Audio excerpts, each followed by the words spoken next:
What's going on, guys? It's finally come to that time of the trip, the 10,000 kilometre service. Something I do religiously every 10,000 kilometres, no matter what.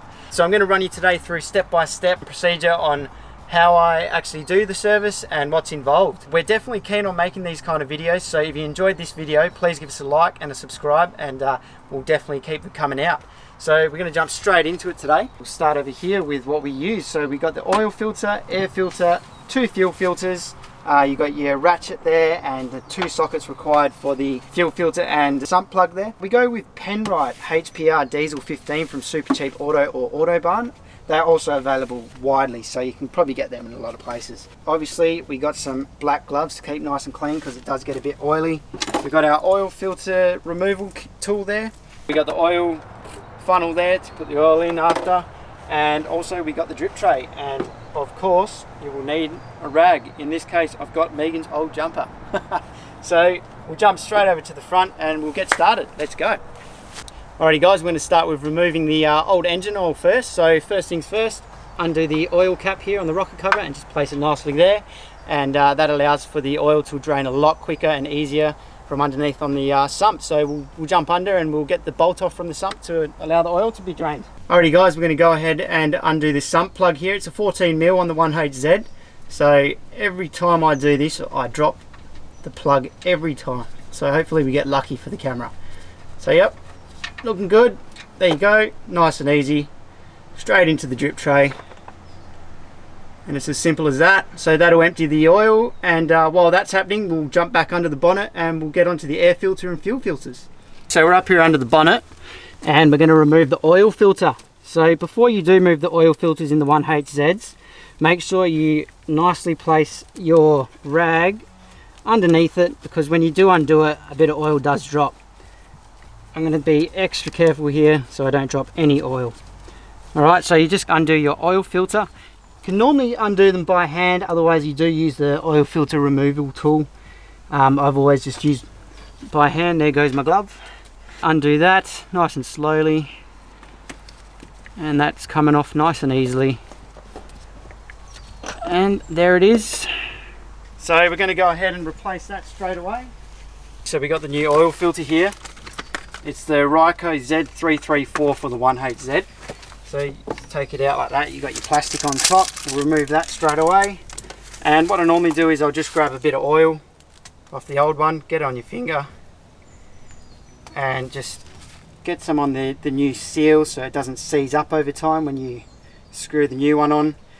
Bit in the threads there, and you're ready to go and install the new filter. Let's go. Alright, we're going ahead now and installing the new filter. Only do it as tight as your hands can do it, because it is only a fine thread, and that looks perfect. So that's all you need to do there. And now that's going to allow us to jump back under, put the sump plug back on, and pour our new oil in. Alrighty, so we're going to go ahead and pop our oil filler in, our oil funnel filler, whatever you want to call it. The 1HZ, so it fits perfectly in there and stays by itself. Off the top of my head, I'm pretty sure the Super Cheap Auto iPad that you got there, when you're going to choose what oil you want to use, it tells you 9.3 litres. But I'm pretty sure it is 11 litres. But when we go to fill it up, we're going to find out by checking the dipstick every now and then. But I'll go ahead and chuck this whole 10 litres in, and hopefully I get it straight in the funnel. And it's looking good.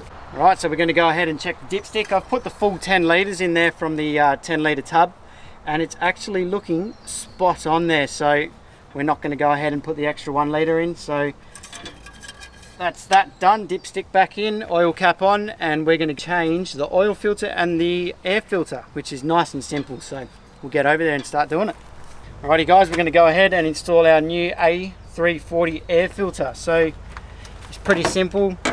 You undo this little screw on the top here, comes off nice and easy. You've got 3 clips holding it on, 1, 2, 3. Put them back, and it's literally pull the cap up, pull the old filter out, slip the new one straight in, and you're ready to go. So you just clip it back on and screw the top back on, and whilst you're there, Just check that there's no big chunks in there or anything like that. It was all good inside out, so that's all good. There's 2 fuel filters on the 1HZ, so we'll start to change this one here closest to you guys now, and then we'll go ahead and change the one with the pump on the top, the primer. So I'll run you through it. Let's do it. So we're going to go ahead and remove all 4 fuel lines that are connected to the 2 fuel filters. So you just simply pull down these clamps that are connected on here and you push down your fuel lines. Now there will be a little bit of droppage of diesel, but we're looking good so far. So that's the first filter, and I'll remove the 2 off the other filter, the pump filter. And that's nice and simple like that.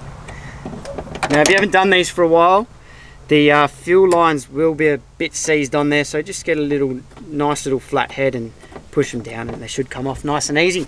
And obviously just do a little bit of a check up on your fuel lines that there's no crackage or any way of air getting in, but mine look fine. But yeah, just keep that in mind, have a look at that. Alright, we'll go ahead and take these last 2 fuel lines off and remove the fuel filters. So we've got those 4 bolts off holding the fuel filters on, so we're going to pull them out. I'm going to place this one down here on the pull bar. Please don't fall. And with the primer pump, there's a sensor on there as well, which I've disconnected, and it allows you to pull it all the way out. I'm going to show you a little trick that I've learned, because these are prone to actually getting seized. If you can see on the camera, they get seized pretty bad on the bracket. So I'm going to show you what I've worked out to do, and probably a lot of people have also figured it out. But first of all, the fuel filters are full of diesel, so I don't want to be dropping any diesel whatsoever. So I'm going to get it all out onto this rag that I've got here, and I'm going to go ahead and show you the little knack that I've learnt. And so I've turned the fuel filter upside down and I've bolted it back on its brackets, and I've got this little special, so it's from Super Cheap Auto. It's also an oil filter remover, and it works great for this as well. So just get it on there like that, and all you do is you twist your filter off, and as you can see, it is actually it's on there pretty good, so it was a bit seized up, but that allows you to just undo it like that, nice and easy. And as you can see there, brackets upside down, fuel filter facing up, and that's how easy it is. So we got the new fuel filter there. It's a different brand this time. I think it's called Cooper's. Super Cheap Auto didn't have the Ryco one, but that's all good. So just chuck a bit of diesel on that seal and screw it back on while we still got the bracket upside down. Only hand tight, guys, not too tight, otherwise you won't be getting it off easy next time.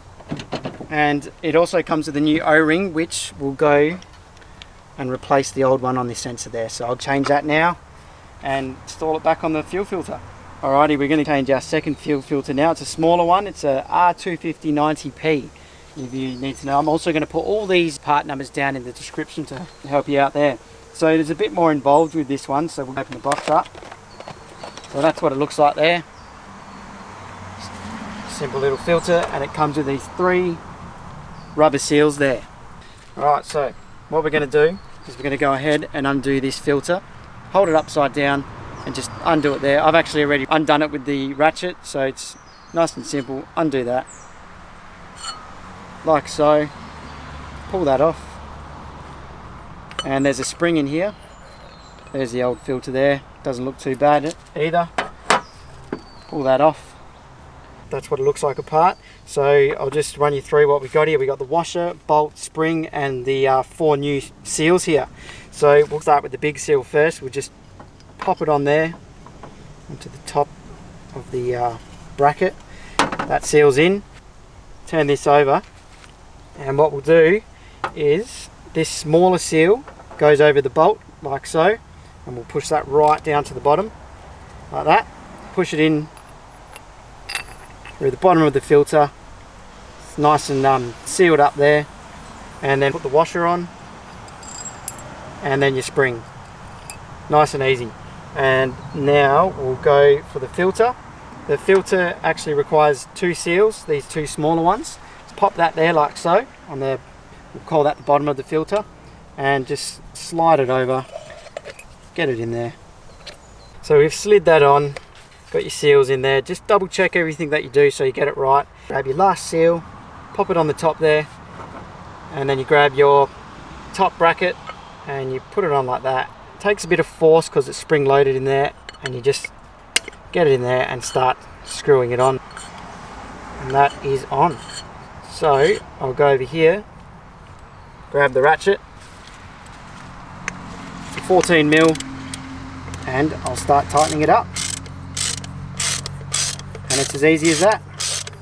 And we'll head around to the bonnet and we will install this filter. So we've got both fuel filters back on, and I've put 1, 2, 3 fuel lines back onto the brackets here to the fuel filters, and I've left the one that is closest to the firewall here undone and not attached. And this is the reason why, because we have drained out all the diesel out of both filters. We need to reprime.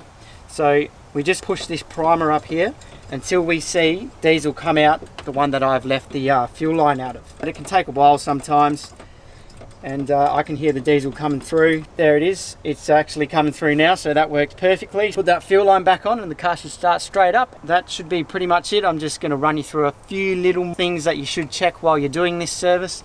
But yeah, we'll go start the motor and we'll go from there. So I've run the engine for about 5 minutes there, just to get the oil up to the top of the engine and through the new oil filter. We'll go ahead and check that in a few seconds once it's all settled down to the bottom of the sump. But I'll just give you a few more pointers to check just before we get back on the road, and that will be your power steering, your clutch fluid, your brake fluid, and your coolant levels. Just go around and check all those, get familiar with them.